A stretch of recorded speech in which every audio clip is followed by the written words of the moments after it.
अस्सलाम वालेकुम। खेलों की खबरों पर तबसरों और तजियों से स्कोर के एक और प्रोग्राम के साथ सैयद यासनी आपकी खिदमत में हाजिर है। फीफा वर्ल्ड कप 2014 ब्राजील में जारी है और आज टूर्नामेंट के पहले मरहले के मैचेस मुकम्मल हो जाएंगे और ग्रुप मैचों के बाद 16 टीमों का सफर इस टूर्नामेंट से खत्म हो जाएगा और अगले मरहले में पहुंच जाएंगी 16 टीमें और उस अगले मरहले का नाम होगा FIFA World Cup pre quarter final 2014। Program की शुरुआत करेंगे पहले एक नजर आज के टॉप स्कोरर पर।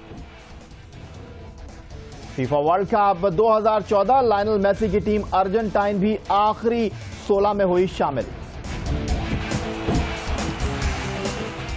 नजम सेठी को मिला सुख का सांस, आईसीसी के सामने नहीं हुई शर्मिंदगी।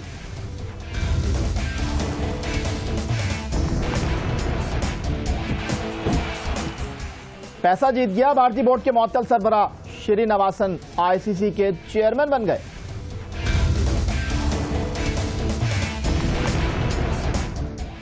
और बिग 3 का साथ देने पर पीसीबी को मिला भारतीय टीम के साथ खेलने का परवाना।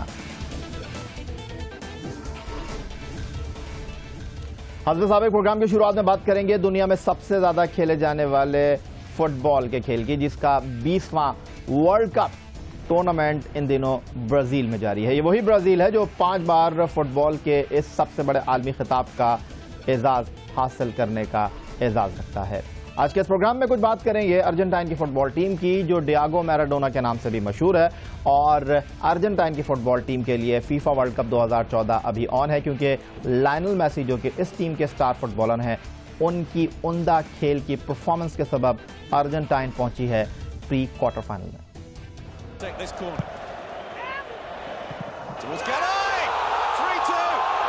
फुटबॉल वर्ल्ड कप 2014 अब अपने पहले मरहले के इख्तिताम की जानिब गामजन है। साबिक वर्ल्ड चैंपियन अर्जेंटाइन की टीम, जिसे दौरे हाजिर के बेहतरीन फुटबॉलर लायनल मेसी की खिदमात हासिल हैं, गुज़िश्ता रात उसने नाइजीरियन टीम को शिकस्त देकर प्री क्वार्टर फाइनल तक रसाई हासिल कर ली।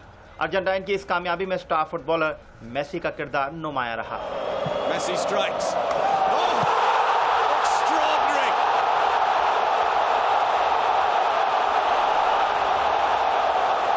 3 ग्रुप मैचों में मेसी के गोल अब 4 हो चुके हैं, जिसका सीधा मतलब यह है कि लायनल मेसी और ब्राजीलियन स्टार नेमार के गोल अब बराबर हो गए हैं।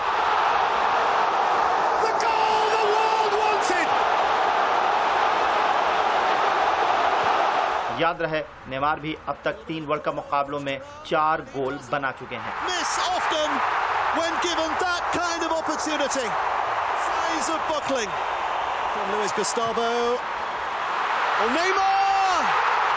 Brazil have the goal they so desired and a stadium। तो जनाब FIFA World cup football tournament 2014 England, Italy और स्पेन के लिए, जो कि इस टूर्नामेंट की दफाई चैंपियन थी, खत्म हो चुका है। जर्मनी, ब्राजील, अर्जेंटाइन के लिए अभी ऑन है और आज फीफा वर्ल्ड कप 2014 में आखिरी मरहले के ग्रुप मैचेस खेले जा रहे हैं, जिसके बाद अगले मरहले में यानी प्री क्वार्टर फाइनल का आगाज होगा और नॉकआउट मरहला शुरू हो जाएगा। आज खेले जाने वाले मैचों के बारे में आपको तफसीलात से आगाह करते हैं। फुटबॉल वर्ल्ड कप ग्रुप जी में जर्मनी की टीम अमेरिका का सामना करेगी। दोनों टीमों के 2-2 मैचेस में 4-4 पॉइंट्स हैं। जो टीम मैच जीतेगी अगले मरहले में पहुंच जाएगी। मैच बराबर होने की सूरत में दोनों टीमें नॉकआउट मरहले में दाखिल हो जाएंगी। ये मैच रात 9 बजे खेला जाएगा।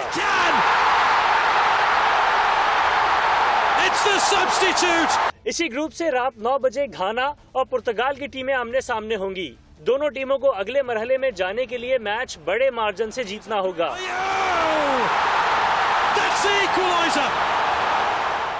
रात 1 बजे ग्रुप एच में बेल्जियम कोरिया का सामना करेगी। ग्रुप में 6 पॉइंट्स के साथ बेल्जियम पहले ही अगले मरहले में जगह बना चुकी है।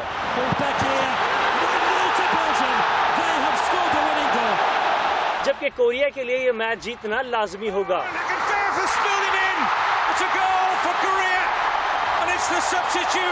दूसरे मैच में रूस की टीम अलजायर का सामना करेगी। रूस को भी अगले मरहले तक रसाई के लिए मैच जीतना होगा, जबकि अलजायर बराबरी की सूरत में भी आखिरी 16 टीमों में जगह बना सकता है।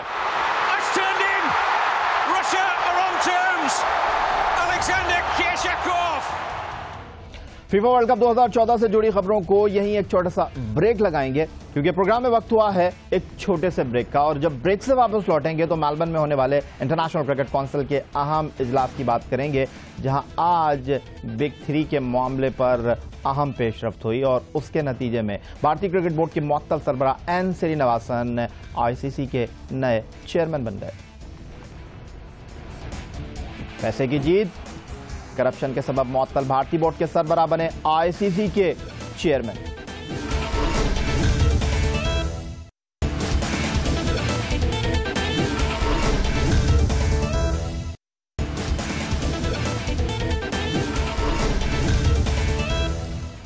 और जनाब अब बात कर लेते हैं इंटरनेशनल क्रिकेट काउंसिल के मेलबर्न में होने वाले अहम इजलास की, जहां इस बात की पहले से ही उम्मीद की जा रही थी कि इंटरनेशनल क्रिकेट काउंसिल में बिग 3 का जो मामला इंग्लैंड, ऑस्ट्रेलिया और भारत लेकर आए हैं, उसके सबब भारतीय क्रिकेट बोर्ड के मुअत्तल सरबराह श्रीनिवासन साहब इंटरनेशनल क्रिकेट काउंसिल के बेताज बादशाह बन जाएंगे। और आज इस पर तमाम फुल 52 मेंबरान ने मान भी लिया कि श्रीनिवासन ही इंटरनेशनल क्रिकेट काउंसिल के सरबराह होंगे। भारतीय क्रिकेट बोर्ड के मुअत्तल सरबराह एन श्रीनिवासन को क्रिकेट की आलमी गवर्निंग बॉडी आईसीसी का नया सरबराह बना दिया गया है।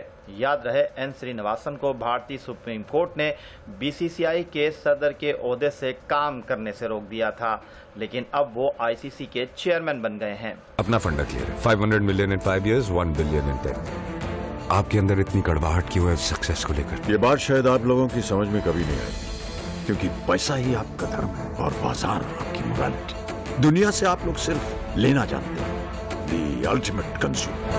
भारत की सबसे बड़ी क्रिकेट लीग आईपीएल में करप्शन के चार्जेस को लेकर जो सवालात उठे, उसको सामने रखते हुए भारतीय सुप्रीम कोर्ट ने 69 साल एन श्रीनिवासन को, जो तमिलनाडु के बड़े बिजनेसमैनों में शुमार होते हैं, भारतीय क्रिकेट बोर्ड के सरबराह समेत 13 मजीद अफराद को बीसीसीआई में काम जारी रखने से रोक दिया था, जिसके नतीजे में साबिक भारतीय स्पिनर शिवलाल यादव, जो बीसीसीआई के नायब सदर थे, उनकी जगह इन दिनों भारतीय क्रिकेट बोर्ड के उबूरी सरबराह की जिम्मेदारियां अदा कर रहे हैं।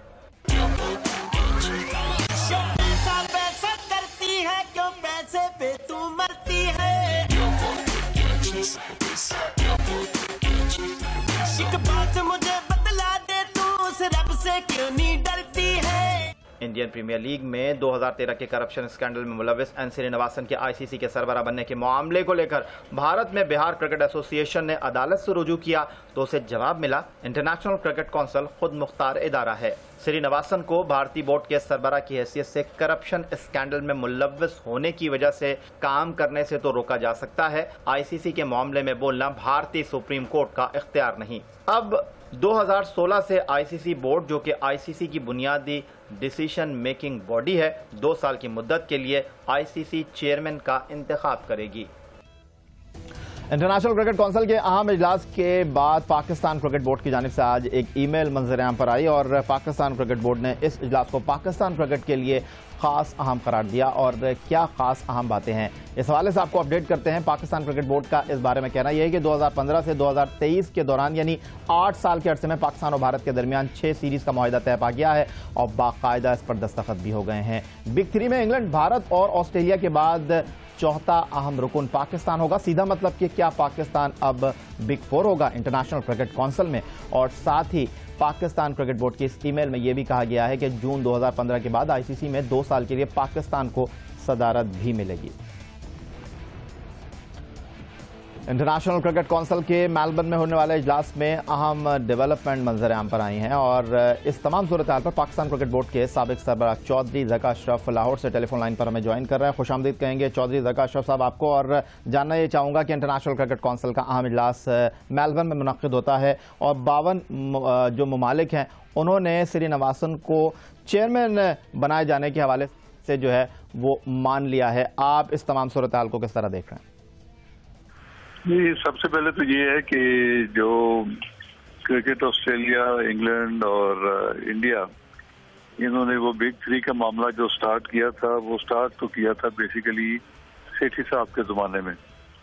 और जब मुझे अदालत ने बहाल किया तो मैं पहली जब मीटिंग पे गया तो मुझे पता चला कि ये एक बिग 3 का इशू भी आ चुका है और वो प्रॉब्ली उससे एक दिन पहले क्रिक इन्फो पे हम लोगों ने देखा नहीं। और अदरवाइज उन्होंने ना तो पैटर्न को बताया, ना ही क्रिकेट बोर्ड के किसी ऑफिसर को बताया, और अपने तक वो महदूद रखा। और बहरहाल फिर आपको पता ही है, फिर हमने जिस तरह उसको रोकने की कोशिश की और किस तरीके से वो जो उनकी करारदाद थी उसको डिफीट कराया। फिर दोबारा वो सिंगापुर में उन्होंने तो अपनी हिकमत अमली बदली और लोगों को कुछ ऑफर वगैरह करके और बीच से लोग छोड़ लिए। तो ये अनफॉर्चुनेटली दुनिया की क्रिकेट के लिए एक नुकसानदेह चीज है। मैं तो पहले दिन से इस विक्ट्री के खिलाफ। और बाकी जो श्रीनिवासन साहब जो अभी चेयरमैन बन गए हैं आईसीसी के, उस हवाले से देखें, जब वो बीसीसीआई के अगर प्रेसिडेंट नहीं है, वहां से उनको अदालत ने जो रोका हुआ है, तो आई डोंट नो वो आईसीसी के चेयरमैन किस तरह बन सकते हैं कि जब आपकी मेंबरशिप ही नहीं है आईसीसी में, आपको सस्पेंड किया हुआ है, तो आप किस तरह कंटेस्ट करके बन सकते हैं। तो उसका मतलब anybody from outside can also go and start contesting ICC chairmanship. तो ये मेरे ख्याल में दुरुस्त नहीं है। और जो भी हो रहा है ये बेमेल है, और मेरे ख्याल में किसी ने इसको ऑब्जेक्ट भी नहीं, किसी ने पॉइंट आउट भी नहीं किया होगा। जो वो खामोश हैं तो वो बस वॉक थ्रू लेके जा रहे हैं। चौधरी ज़रकार शरीफ साहब, आप श्रीनिवासन के करप्शन के मामले की बात कर रहे हैं। 2013 इंडियन प्रीमियर लीग का स्कैंडल, और भारतीय सुप्रीम कोर्ट में बिहार क्रिकेट एसोसिएशन ने यह मामला उठाया था कि मुअत्तल हैं श्रीनिवासन साहब, तो वो इंटरनेशनल क्रिकेट काउंसिल की सदारत किस तरह कर सकते हैं। तो इस पर भारतीय सुप्रीम कोर्ट का कहना यह है कि भारत में तो उनको काम करने से रोका जा सकता है, लेकिन बैनुल अक़वामी सतह पर यह भारतीय सुप्रीम कोर्ट की सवाबदीद नहीं। जी, बेसिक चीज ये है कि करप्शन का तो मुझे नहीं पता, वो तो खैर भारत की जो अदालत है वो जाने और बीसीसीआई जाने। लेकिन मैं तो ये बात कर रहा हूँ कि जो अदालत ने उनको काम से रोक दिया कि वो अब बीसीसीआई के अगर प्रेसिडेंट नहीं है तो आईसीसी का इलेक्शन किस तरह लड़ सकते हैं, जब किसी शख्स की कोई रुकनियत ही ना हो आईसीसी में। क्योंकि आईसीसी में अगर वो जाते हैं तो बीसीसीआई की नुमाइंदगी करते हैं, और अगर वहां पर जाकर वो कोई किसी की मेंबरशिप ही ना हो तो वो आईसीसी की चेयरमैनशिप का इलेक्शन किस तरह लड़ सकता है। तो ये बड़ी हैरानकुन बात है कि अगर ये बात है तो इसका मतलब है कि एनीबडी आउटसाइडर कोई भी हो तो वो जाके फिर दरखास्त दे रही है और वो ले जी मैंने चेयरमैन बनना है। तो ये मेरे ख्याल में ये दुरुस्त नहीं है। चौधरी ज़रकार शरीफ साहब, आपका कहना यह है कि ये एक अलहदा मामला है, लेकिन आज पाकिस्तान क्रिकेट बोर्ड की जानिब से एक ईमेल मंजर आम पर आई है और आप इसकी मुखालफत करते रहे थे बिग 3 के मामले की, लेकिन पाकिस्तान क्रिकेट बोर्ड का कहना यह है कि पाकिस्तान क्रिकेट बोर्ड अब बिग 3 में बिग 4 बन गया है। Main stake holder Pakistan Cricket Board Bharat, Australia और इंग्लैंड के साथ होगा, और जो टीवी राइट से पैसे मिलेंगे, जो बड़े टूर्नामेंट के पैसे आएंगे, उसमें पाकिस्तान मेन शेयर होल्डर होगा। क्या आपको ये पाकिस्तान क्रिकेट के लिए बड़ी खबर नहीं लगती? सबसे पहले तो याया साहब ये बताएं कि बिग 4 का किसने ऐलान किया? क्या आईसीसी ने ऐलान किया? क्योंकि बिग 4 कोई नहीं बना, ये सिर्फ बिग 3 ही है। सिर्फ और सिर्फ ये कौम को गुमराह करके, हमारे क्रिकेट शायकीन को करके और क्रिकेट फैंस को सिर्फ और सिर्फ एक क्रेडिट लेने की कोशिश की जा रही है। हालांकि कुछ भी नहीं मिला पाकिस्तान को, ना इन्होंने बिग 4 बनाया है, क्योंकि बिग 3 से 4 उन्होंने किया ही नहीं, 3 रखा है उन्होंने। और जो रेवेन्यू की बात आप शायद करना चाहते हैं, अगला सवाल आपका होगा, तो रेवेन्यू के हवाले से अगर देखें तो ये जो चौथे नंबर पे जो रेवेन्यू शेयरिंग था, ये तो मेरे जमाने में उन्होंने बात की थी और मैंने खुद देखा था कि पाकिस्तान का 0.3 या 0.03 इतना कुछ शेयर जो है वो कह रहे थे कि आपके, और हमारे बाद थोड़ा सा साउथ अफ्रीका का हमसे कम था, और बाकी जितने ममालिक हैं बिग 3 के अलावा उन सब का 0-0 था। तो ये मतलब ये एक बिल्कुल इस्तेसाल और एक लूटमार का नाम है जो उन्होंने ये बिग 3 बनाया हुआ है। ना इसका कोई क्रिकेट के लिए है, ना ये इंटरनेशनल क्रिकेट के लिए अच्छा है, ना कोई, और ये सिर्फ और सिर्फ लोगों को गुमराह करने के लिए और एक गलत बयानी से काम लिया जा रहा है। कोई बिग 4 नहीं बना। चौधरी ज़रकार शरीफ साहब, आप तो कहते हैं कि पाकिस्तान क्रिकेट बोर्ड गुमराह कर रहा है लोगों को कि बिग 4 का मामला है ही नहीं, ये सिर्फ पाकिस्तान क्रिकेट बोर्ड का कहना है। इंटरनेशनल क्रिकेट काउंसिल इस बारे में खामोश है। लेकिन दूसरी जानिब आप इसको किस तरह देखते हैं कि 8 साल के अरसे में पाकिस्तान क्रिकेट बोर्ड ये कहता है कि 2015 से 2023 के अरसे में भारत के साथ 6 सीरीज़ खेलना है और उस पर बाकायदा दस्तखत भी हो गए हैं। 2013 में जब आप पाकिस्तान क्रिकेट बोर्ड के सरबराह थे तो भारत के साथ रवाबित क्रिकेट के हवाले से बहाल हुए थे। पाकिस्तान टीम भारत जाकर 3 वनडे 2 T20 खेली थी। क्या आप इसे भी किसी और नज़र से देख रहे हैं? नहीं, मैं किसी को दूसरी नजर से नहीं देख रहा। मैं तो जो हकीकत है वो बताना चाह रहा हूँ। मैं ये बताना चाह रहा हूँ कि ये जो सीरीज की बात कर रहे हैं इसमें ये बताएं कि आज ये जो MOU टाइप का साइन कर रहे हैं, कोई बकायदा इसका मुआहदा नहीं है और अगर है तो वो हमें दिखाया जाए।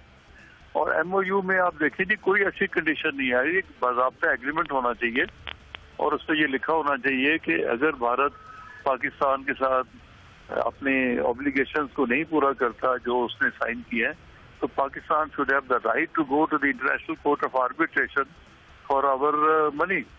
जो पैसा हमारा हमें नहीं मिलना था, जो लॉस होगा वो हम चल के वहां से लें और ICC उसको खुद ही रिकवर कर लेगा BCCI से, जो उनके अपने जो मीडिया साल के जो पैसे शेयर जाएगा उसमें एडजस्ट कर लेगा। तो ये बहुत जरूरी है कि हमें इसकी जमानत मिले और उसकी जमानत सिवाय एक दोनों ममालिक के दरमियान एक क्लॉज के कि जो इंटरनेशनल कोर्ट ऑफ आर्बिट्रेशन की क्लॉज के और आपको कहीं से नहीं मिल सकते। अब 10 दफा कहते रहे कि हम खेलेंगे, लेकिन अगर नहीं खेलेगा तो जो पाकिस्तान का लॉस होगा उसके पाकिस्तान को जो लॉस के पैसे कहाँ से मिलेंगे? क्योंकि इंडिया तो आज तक आपको धोखा और चक्कर देता है और हमें इंडिया के नीचे भी नहीं लगना चाहिए। अगर बात करनी है तो हमें भारत के साथ एक बाइज्जत और अच्छे इक्वल फुटिंग पे बात करनी चाहिए। हमें कोई भारत की तसल्लुत कबूल नहीं करना चाहिए, ना इंडिया के नीचे लगना चाहिए। हमने अगर करना है तो we have to talk to them 1-to-1 एक ऑनरेबल तरीके से।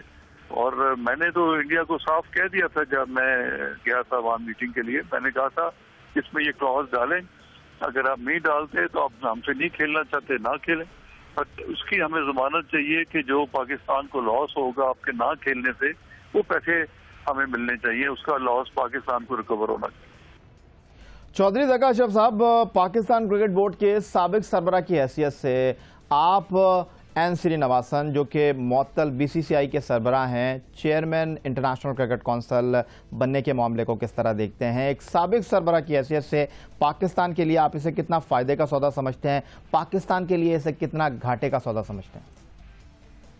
देखिए जी, ये डिपेंड करता है कि आप मिस्टर श्रीनिवासन से किस तरीके से डील करते हैं। अब मुझे नहीं पता कि सेठी साहब क्या डील कर रहे हैं या जो वो भी इस वक्त क्योंकि मीटिंग के टाइम कर रहे हैं डील कर रहे हैं, लेकिन इसमें कोई शक नहीं है कि मिस्टर श्रीनिवासन एक कॉर्पोरेट बैकग्राउंड के शख्स है। तो मैंने उनसे एक अपनी वर्किंग रिलेशनशिप जरूर बनाने की कोशिश की जिसमें काफी हद तक मैं कामयाब भी हुआ कि पाकिस्तान को उन्होंने 7 साल के बाद पहली दफा एक शॉर्ट सीरीज के लिए इंडिया में दावत दी और जिसके लिए हुकूमत जो है भारत की उन्होंने भी इजाजत दे दी और ये एक शुरुआत थी जिससे हमारे रिलेशन बनना शुरू हुए थे, लेकिन अनफॉर्चुनेटली जब मुझे हटा दिया गया तो फिर वो चीज वहीं रुक गई और बहुत तरीके से उनसे डील करना पड़ता है और मिस्टर श्रीनिवासन से जो है वो एक बड़े टफ नेगोशिएटर है और बड़ी उनकी जो थिंकिंग है वो बहुत अपने मुल्क के लिए स्ट्रॉन्ग थिंकिंग है उनकी। तो बहरहाल डील करने की बात है, अगर वो आए हैं उनको आप डिप्लोमेटिकली और तरीके से डील करें तो पाकिस्तान भारत की जो क्रिकेट की जो रिलेशन है उसमें बेहतरी आ भी सकती है, लेकिन ये सब डिपेंड करता है कि आप किस तरीके से उनके साथ अपने कार्ड खेलते हैं, किस तरीके से आप उनसे नेगोशिएट करते हैं। इसका जो क्रिकेट जो है ये भी एक डिप्लोमेटिक फ्रंट है कि आप डिप्लोमेटिकली किस तरीके से डील करते हैं और उसमें कामयाबी आती है। बहुत शुक्रिया आपका। Chairman Pakistan Cricket Board Chaudhry Zaka Ashraf sahab साबिक सरबराह हमसे बात कर रहे थे और इंटरनेशनल क्रिकेट काउंसिल के इजलास के हवाले से अपनी राय का इजहार कर रहे थे और बहुत से तहफ़्फ़ुज़ात का इजहार कर रहे थे क्योंकि साबिक सरबराह चौधरी ज़का अशरफ पाकिस्तान क्रिकेट बोर्ड की जानिब से बिग 3 के बड़े मुखालिफ थे। प्रोग्राम में वक्त हुआ एक छोटे से ब्रेक का। ब्रेक के बाद कुछ बात करेंगे सुप्रीम कोर्ट ऑफ पाकिस्तान की, जहां पाकिस्तान क्रिकेट बोर्ड के अदालती मामले के हवाले से आज क्या पेशरफ्त हुई, इस पर गुफ्तगू करेंगे एक छोटे से ब्रेक के बाद। बिग 3 का साथ देने का सिला, भारत के साथ सीरीज खेलने का मिला पाकिस्तान क्रिकेट को परवाना।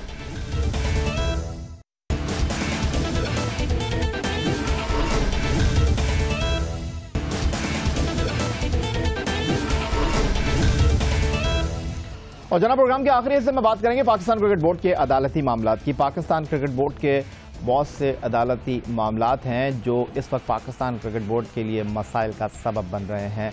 पाकिस्तान क्रिकेट बोर्ड इन अदालती मामलात में साबिक चेयरमैन चौधरी ज़का अशरफ भी शामिल हैं और आज सुप्रीम कोर्ट ऑफ पाकिस्तान में पाकिस्तान क्रिकेट बोर्ड के एक अहम अदालती मामले की जो है वो समाअत हुई और इस समाअत में पाकिस्तान क्रिकेट बोर्ड के सरबराह नजम सेठी के लिए अच्छी खबर ये थी कि सुप्रीम कोर्ट ने फ़िलहाल उन्हें चेयरमैन पीसीबी के ओहदे पर बरकरार रखा है और दूसरी जानिब अगली समाअत के लिए 2 जुलाई का वक्त दिया गया है।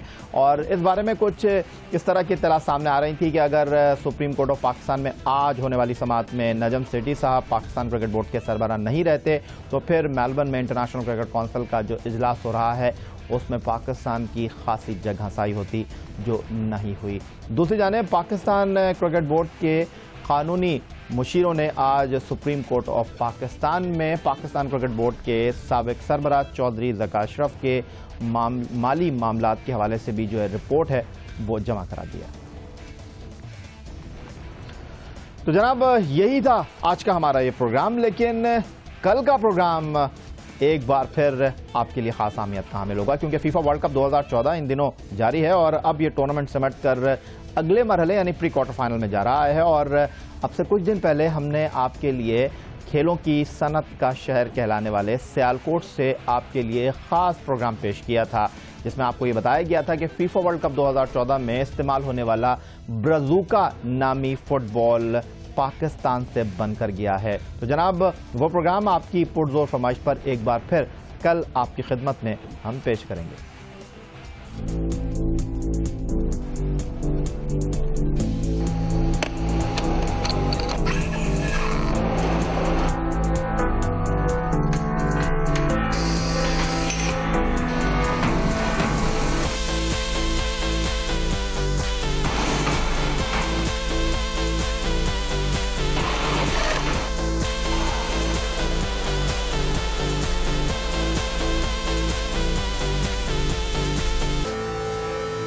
तो जनाब फुटबॉल वर्ल्ड कप 2014 में इस्तेमाल होने वाले फुटबॉल के हवाले से ये खास प्रोग्राम देखना मत भूलिएगा। कल आपसे मुलाकात होगी इस खास प्रोग्राम में। तब तक के लिए सैयद याहिया हुसैनी को स्कोर की पूरी टीम के साथ इस दुआ के साथ, इस उम्मीद के साथ, इस तवक्को के साथ कि पाकिस्तान में खेल और खिलाड़ी तरक्की करते रहें इजाज़त दीजिए।